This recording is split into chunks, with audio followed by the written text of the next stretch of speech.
Okay, now can you confirm? Am I audible?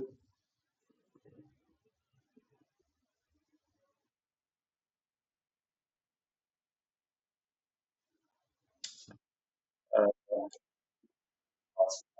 what's the problem? Okay, anyways, uh, I think I am audible. You kindly send me a message that I am audible to you.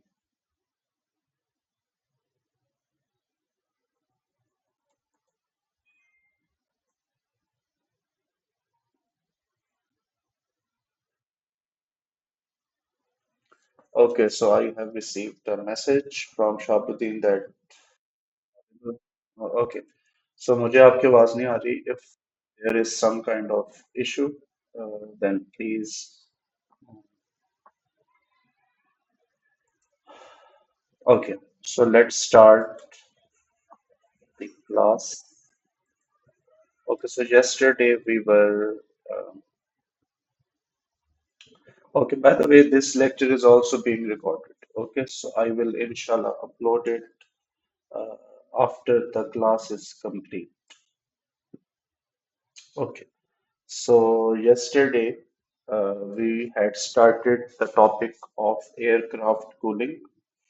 Uh, so, what is the purpose of uh, cooling in an aircraft? I had told you. Uh, Basically, there are several kind of uh, heating or cooling loads which are being acted on your aircraft that needs to be removed. Okay, what kind of those uh, heat sources are? There are several external heat sources and there are also internal heat sources. So external heat sources mainly include the solar energy and then the compression of air from ambient to pressure required in the cabin. Definitely, the ambient pressure is very low, so we require certain amount of high pressure, normally 1 atmospheric or 1 bar inside our cabin where the passengers are seated so that they can easily breathe.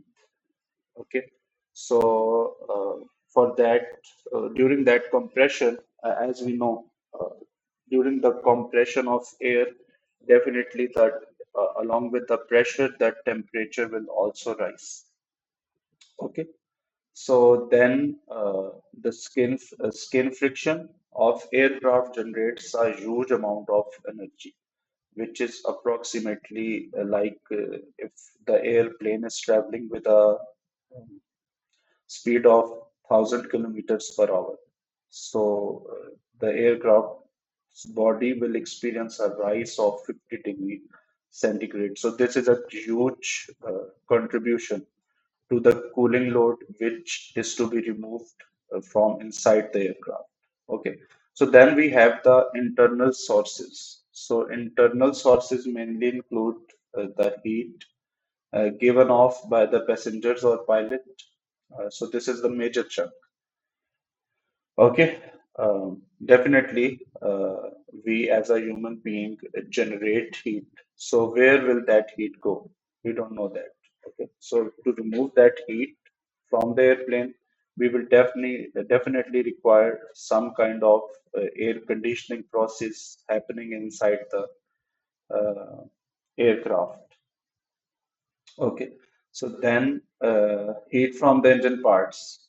Definitely, your aircraft moving with such a high velocity, the mechanical parts or the engine parts working inside the airplane uh, are also generating a huge amount of heat.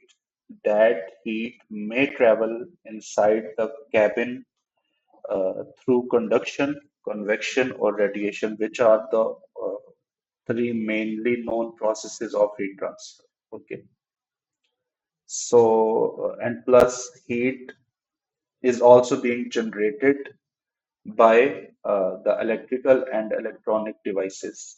So this may also cause a problem, and this heat may also be required to be removed from the cabin.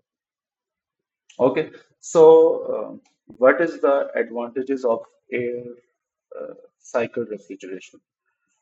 Normally, why we prefer air cycle refrigeration systems in uh, our airplanes. Uh, we can use a simple vapor compression cooling cycle, right? We can also use that. But normally inside the aircraft, we go for air refrigeration cycle. There are definitely some advantages. Let's discuss that. So the first one is air is cheap, safe, non-toxic, and non-flammable. So directly using air for cooling requires no other kind of uh, refrigerant. So we don't buy air from somewhere, right? Air is vastly available. It is cheap, so it is also safe. There is no kind of skin problems if we have a direct contact with air. It is also non-toxic, non-flammable. We can directly breathe air. And the leakage of air, if in some instances, if air starts to leak, there will be no kind of major problem. Okay. One major advantage which is there if we use air cycle refrigeration is the high speed turbo compressor is on already present inside the aircraft, right? So if you remember, uh, we already have a compressor inside the engine jet air. Okay, so we already have a compressor working inside the aircraft, which definitely is used in the aircraft engine. So rather than installing a separate compressor, so this is the compressor, okay, and this is the turbine of the engine. So I'm talking about the aircraft engine. Okay, this is the engine. So we can directly, instead of installing a separate compressor for the sake of compression, we can directly bleed some air from this compressor and use this air for the cooling purpose. Okay, so we shall explain this in the upcoming slides.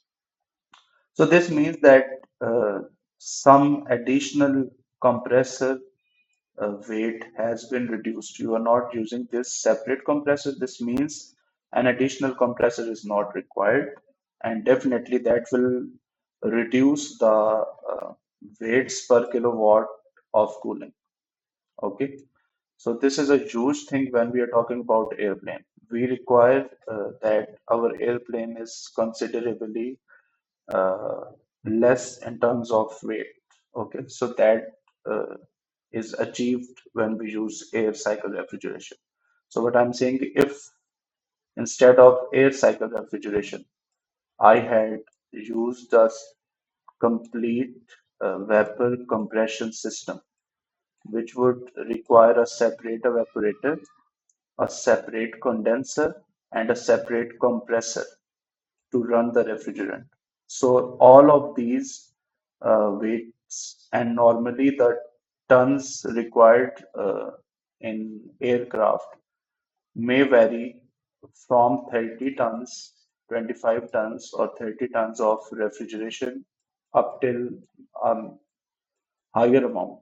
So this means that to remove this uh, heat from inside the aircraft, we would require a big vapor compression system. So even if it is only of 1000 kg of weight, or even 1000 kg Pina ho, if it is only 500 kgs, that would contribute in a major weight ratio of airplane, which is not good. Okay. So by using this aircraft cooling, we have avoided all of this weight, which could be around 1 ton or a higher tons. We don't know about that, but it will significantly reduce the weight per kilowatts of cooling. Okay. So design of the complete system is much simpler and maintenance required is also less. So we are not using any kind of refrigerant, so the leakage detection is easily detectable. Similarly, the system is also relatively easily uh, designable. Okay, so the chilled air is directly used for cooling. We don't require any other uh, heat exchanger which will exchange heat with the cooled air and the air of the cabin. So this cooled air will be directly thrown into the cabin for air conditioning. Okay. And along with this cooling, we also achieve the cabin pressurization and air conditioning. These two things are combined in one operation. Okay. Because pressurization is equally important uh, in our um, aircraft application. Okay, so just give me a minute.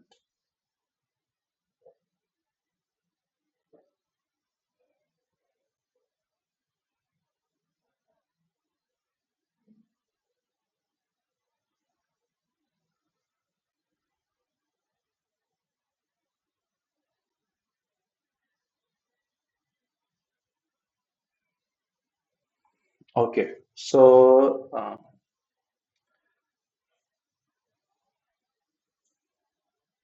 the next sub of air cycle refrigeration is the dry air rated temperature. Okay, so what is the dry air rated temperature? This is the temperature when the temperature which is uh, achieved at the end of your turbine. Okay, so if you remember this from process 3 to 4, it is happening inside the expansion turbine. Okay, so this T4 is your dry air rated temperature. And also this means that it is called dry air rated temperature. So this T4 will be dry air rated temperature if there is no um, moisture present inside this uh, air leaving the turbine. Okay, so this is the main thing. Okay, so this dry air rated temperature is normally used when we compare different type of air refrigeration systems. Okay, so this is the first application of dry air rated temperature. Why we use this dry air rated temperature, we will inshallah inshallah we will see when we will complete this chapter. So the last topic will be the comparison of different air refrigeration systems. We will see that how we can compare different air refrigeration systems by using this dry air rated temperature. Okay. So the rating of an aircraft unit is given in terms of kg of air per unit time at the dry air rated temperature. Okay. So it is this temperature is normally used for the sake of comparison. Okay, so this is the T4 is start. So let's start the first uh, simple cooling cycle, which is normally used in aircraft cooling. Okay, so if you can see this configuration, let me explain this. So this is your main engine, aircraft engine. Okay, so this is the aircraft engine. Uh, your okay, so what is ramming process? Let me explain this. So ramming process is basically the diffuser process. If you remember, the diffuser is opposite of nozzle. Okay. So the purpose of diffuser is to decrease the speed of ambient air.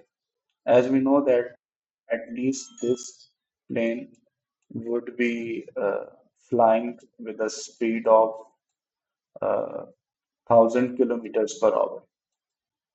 So this speed needs to be reduced. So during the diffusion process, if you remember, what happens? Diffuser is opposite to nozzle, so speed is reduced and the pressure is increased. Okay, so this reduction of speed and increase of pressure is called the ramming process. Okay, okay, so then the air is compressed in the main compressor, and some of this air we will use for the air cycle refrigeration. So this is called air bleed. Okay, so we have bled this air from this point for the sake of our refrigeration process. Okay, so let's try to draw this diagram on the TS diagram. Okay, so this process on the TS diagram will be something like this. So first of all, this was ambient air. Uh, so ambient pressure will be quite low. Let's call it the ambient pressure. Okay, so this is the P. Okay, so P ambient.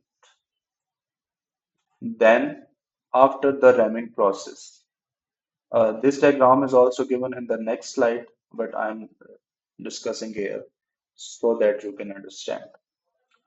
Okay, so this is PA. As we know on the TS diagram, far away from the saturation curve, the pressure lines will be like this. Then after a ramming process, let's call it 1, and this point is 2. So after the ramming, your pressure has increased. So this was point 1, this is point 2. Pressure has increased, temperature has also increased. After the compression, let's say at point 3, your pressure has increased further. Okay,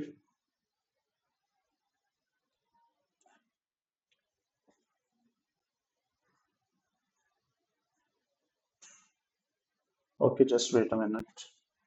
Uh,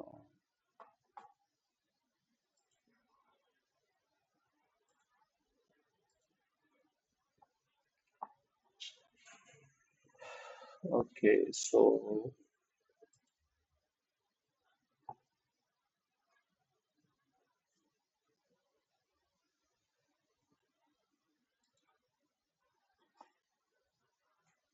okay, let me just respond to Mangonas.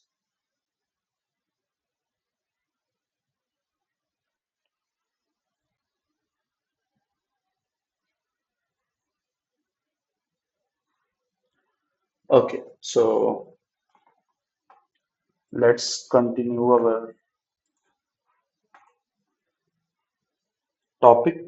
Okay, so let's explain this simple air cooling from this process. Okay, so we have that TS diagram. This is T, this is S, and this is the schematic of a simple cooling system.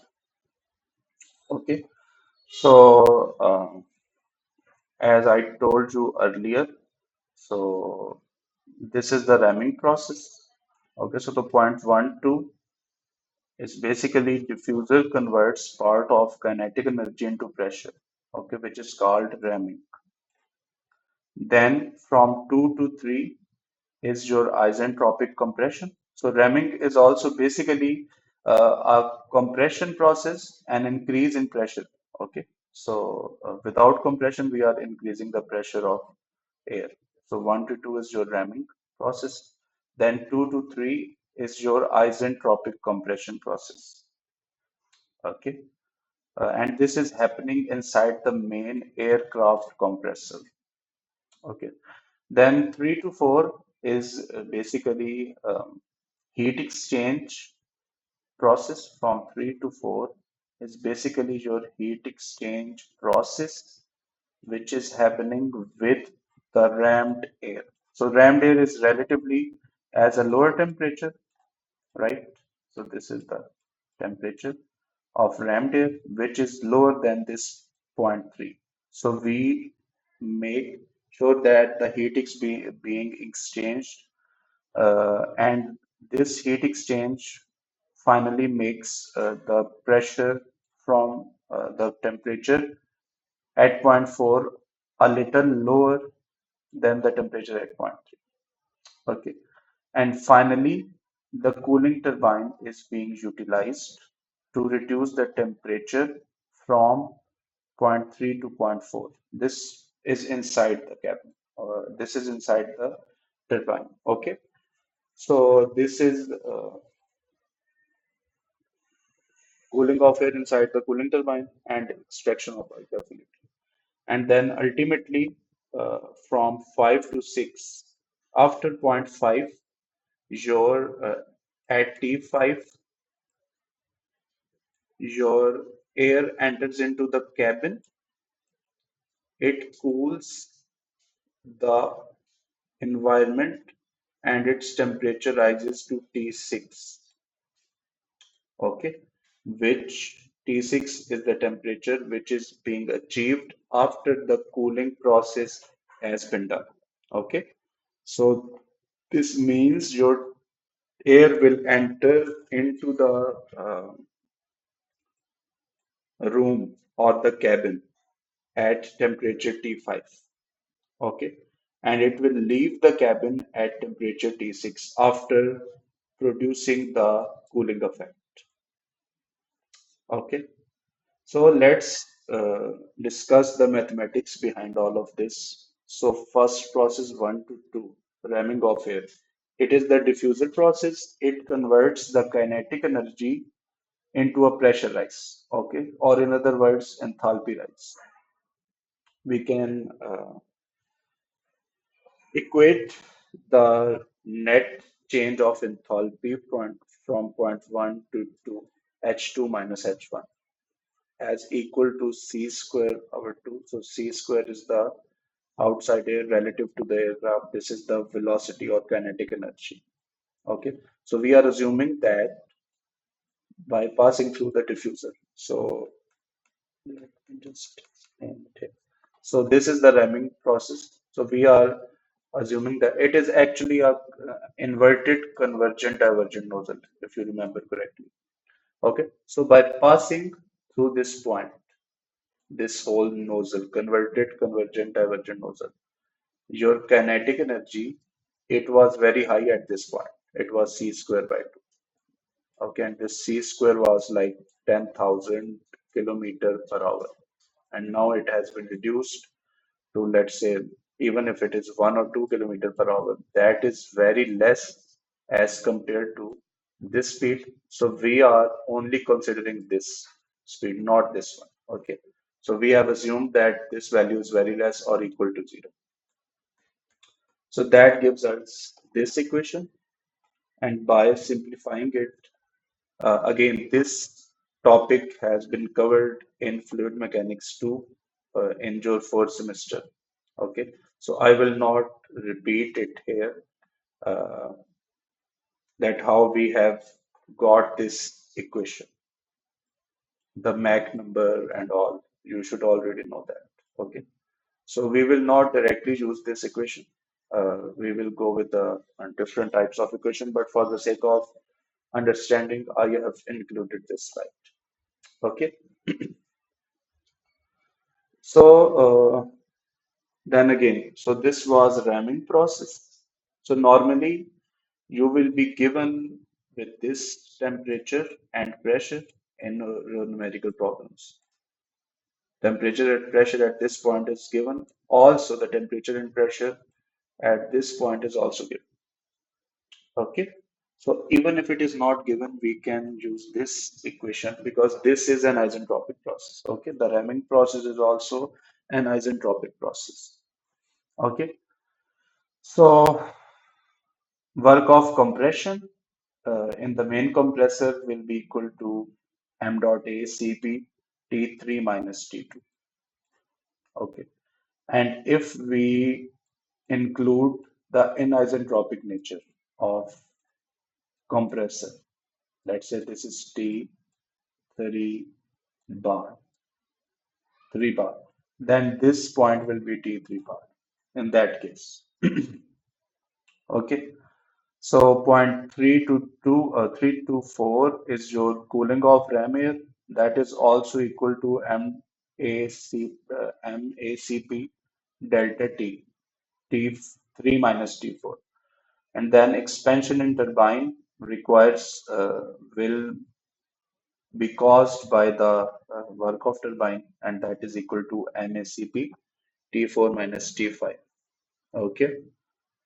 And process 5 to 6 is air getting heated inside the cabin. ठीक है? So I've already explained this that inside the cabin, when air enters with a temperature of T5, okay, so definitely there is a high cooling load here and high temperature. So this cool air will reduce the temperature of the cabin, but as a result, its own temperature will increase. So that is why from process 5 to 6, the temperature will increase. This is equivalent to in vapor compression cycle when your refrigerant enters into the evaporator and its phase change occurs. But here there is no phase change, okay, because air is a gas, there is no phase change happening. But the enthalpy, overall enthalpy is increasing in both cases. Okay. So T6 is the inside temperature of cap. Okay. And for air cycle, we have some standard formulas which are derived for like COP and other things. So let's see. COP will be, for this case, will be the net refrigeration. That is, I've already told you, the refrigeration process is from zero point 0.5 to 6, and compressor work, which is from 2 to 3. So this ramming is not a part of compressor work. Please remember that because it is happening inside the convergent divergent nozzle or convergent divergent diffuser. Okay, and that does not require any kind of work. So only work which is required is the work of compressor. Okay, so that is why this is the refrigeration effect is T6 minus T5 divided by T3 minus T2. Okay, so how did we got here? If you see this, this is your compression work, this one, and this is the refrigeration effect. So if we divide these two, mainly divide this with this one, the MACP will be cancelled and we will be left with T6 minus T5 divided by T3 minus T2. Okay, so normally we are also interested in finding out the m dot A, or in other words, the air required for refrigeration in kgs per hour. So we can directly calculate it from this formula which is given to us. So if you have Q tons of cooling load, let's say you have 25 tons of cooling load, so you can directly calculate it and you know the T6 and T5. Okay, you have found these values. You can directly calculate the m dot A kgs per hour. This means per hour how much kg of air you will require for producing this refrigeration effect. Okay, so that will be given by this uh, formula. Okay, so power required for refrigeration system is MACP T3 minus T2. Again, this is in kilowatts. Okay, you will directly get in kilowatts. You will directly get kg per hour. You will directly get kilowatts by using this equation. And ultimately, the COP of this system can also be written as this. Okay, because T6 minus T5 is this, T3 minus T2 is this, and the COP is we can get by some algebraic manipulation. We can write T6 minus T5 from here and T3 minus T2 from here, and we will get this equation. Okay. Okay. Before starting the numerical, if I have got some time, let me stop the. Okay, it is 10:15. Let me stop the lecture here so that first let me